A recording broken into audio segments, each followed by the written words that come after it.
The first spiritual practice that I do is I do an October alchemy. So basically I take my journal and on the left side I write in what I want to call in. So that can be manifestations, goals you want to set for this month, energy you want to bring forth, anything that you want to come into your life for this month. On the right side, I like to write in cute things like what kind of books I'm going to be reading, what kind of movies am I going to be watching, what activities am I going to be doing. So as you can see, I have a lot of gothic things on the list and fun October spooky things to do. And I just think it's really fun to get it out and put it on paper out of your head and structure it like this. The next spiritual practice that I started doing is I started making perfume oils and perfume balms. So this is a really fun way to get creative and to make your own perfume and spell them, enchant them with whatever intention you want. So these are the oils that I have currently, but I'm going to add more to it. But I have pine, patchouli, vanilla, geranium, and cedarwood. Then I'm pulling out some lavender herbs. Those are eucalyptus leaves. And you can really use anything for this, like anything you want. This was one of the ones that I made, and I added a cinnamon stick and jasmine, and I think a little bit of catnip. And it acts as, well, I enchanted it as an attraction oil. And it's just really fun. I like making my own perfume. I like being able to be in control of how I smell. And also it's just like so fun enchanting them.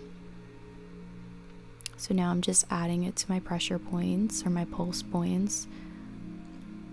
And sometimes I'll draw runes, sometimes I'll draw numbers or spirals when I'm applying it.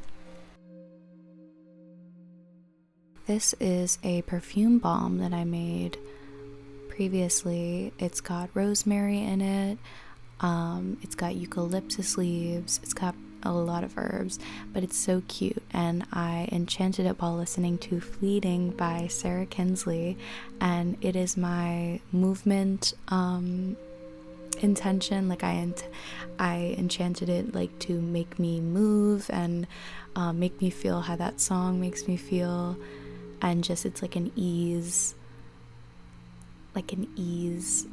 perfume. I don't know, just like I do everything with ease when I wear it.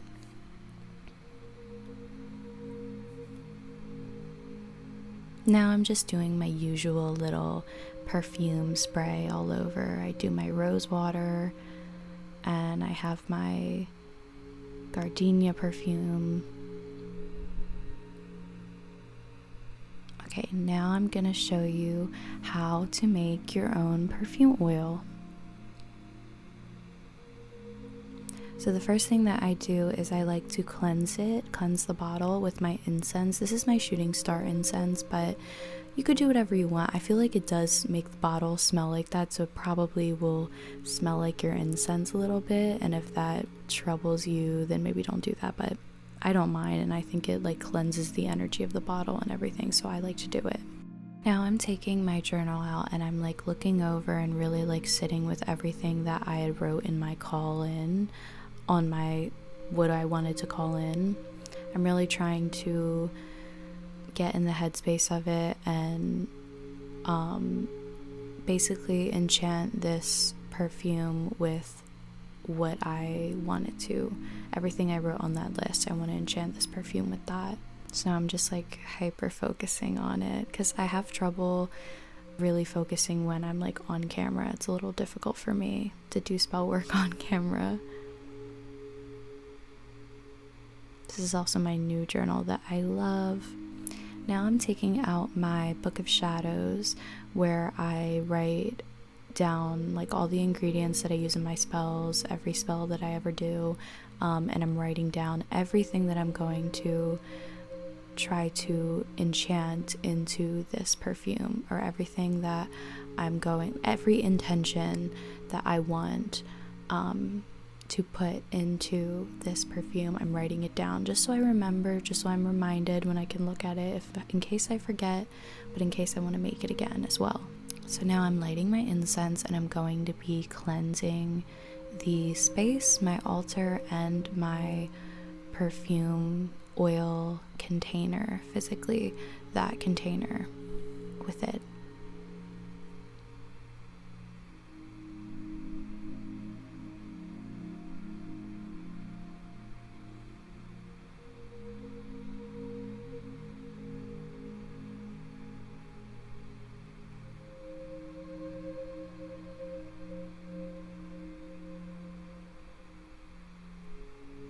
Now you just put the incense in like so, and I like to do spirals. I like to do clockwise spirals. It's obviously reversed on camera, but I do clockwise spirals and then around the top of it. And it smells like the incense. You can do this step or you can skip this step. It doesn't really matter, but just know that it will smell a little bit like the incense, or it probably will affect the oil a little bit. Now what I'm about to do is very messy and very kind of like the quote unquote like mania witch. Like I tried to look up a lot of ways to get like the exact measurements, but at the end of the day I'm an Aries and it's kind of hard to like pin me down and make me follow directions, so I'm kind of just like doing my own thing. But that one is the cedar one. I think I wanted to do like 3 of them, or maybe 4 drops.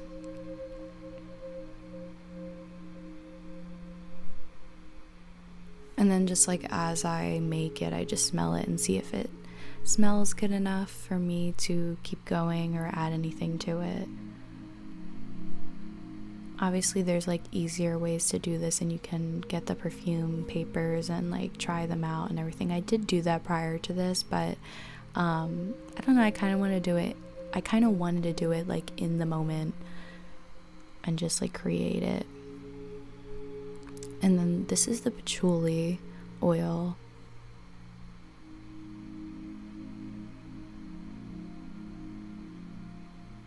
All of them, you can see how many drops I did, or at least tried to do.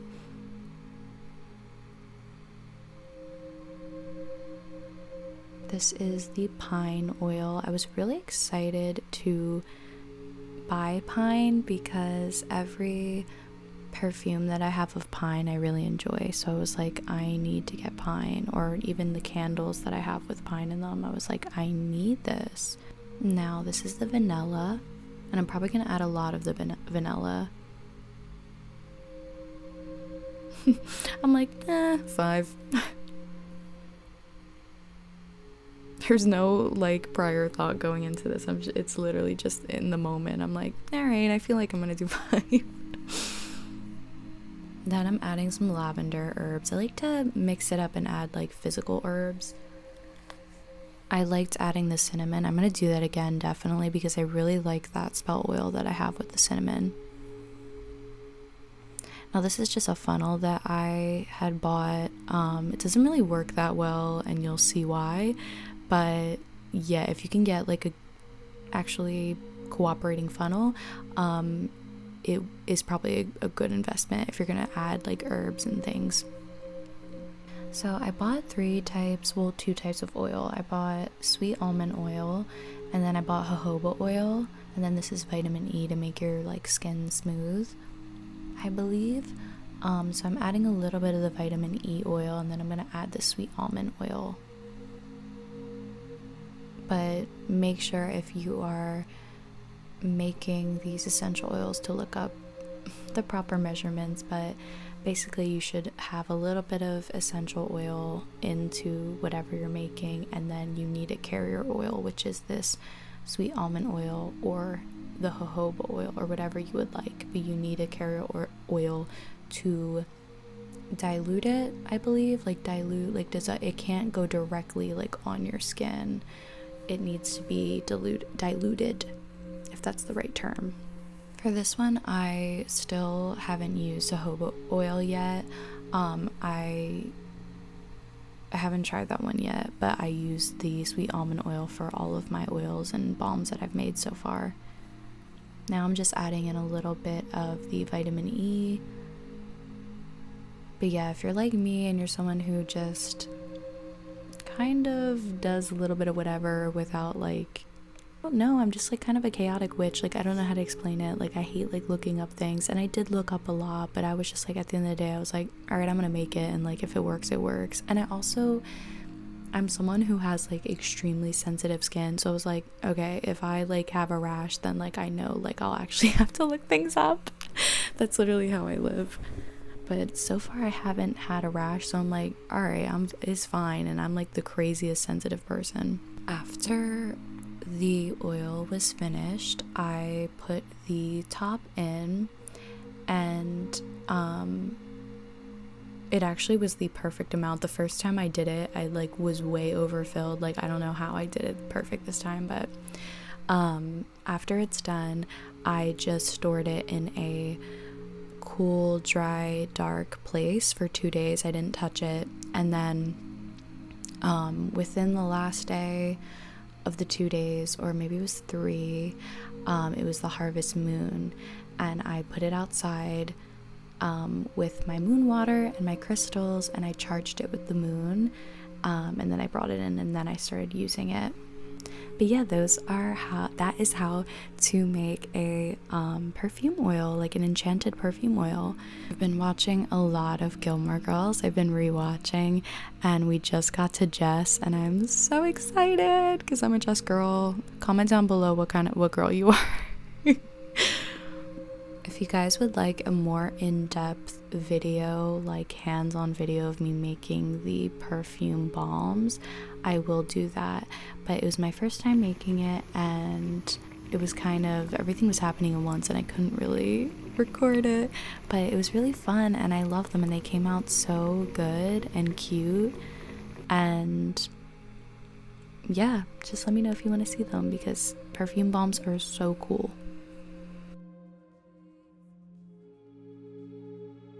The next spiritual practice that I would like to recommend is making playlists. Finding music that uplifts you, centers you, calms, and strengthens you.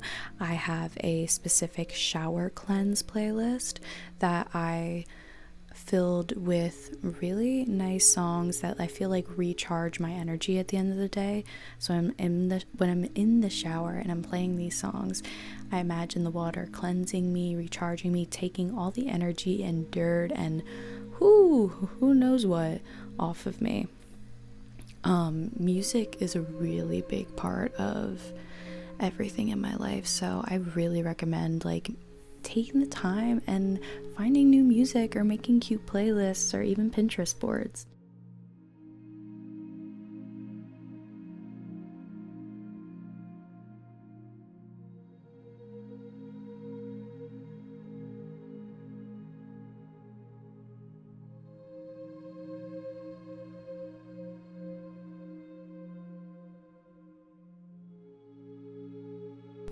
My number one spiritual practice that I would like to recommend is walking or just going out in nature.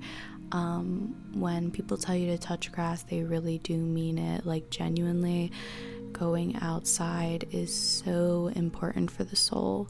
I love going on like specific like scenic walks. So just like with trails or near trees, and just like admire the animals and insects. I love like looking up the symbolism of the animals or the insects that I see on my walks, and I just like feel like they are messages from the spirit world, or from my guides, or from people who have passed, or trying to tell me things, or things that I really need to hear at that time. It's so fulfilling, and it's like therapy. It is therapy.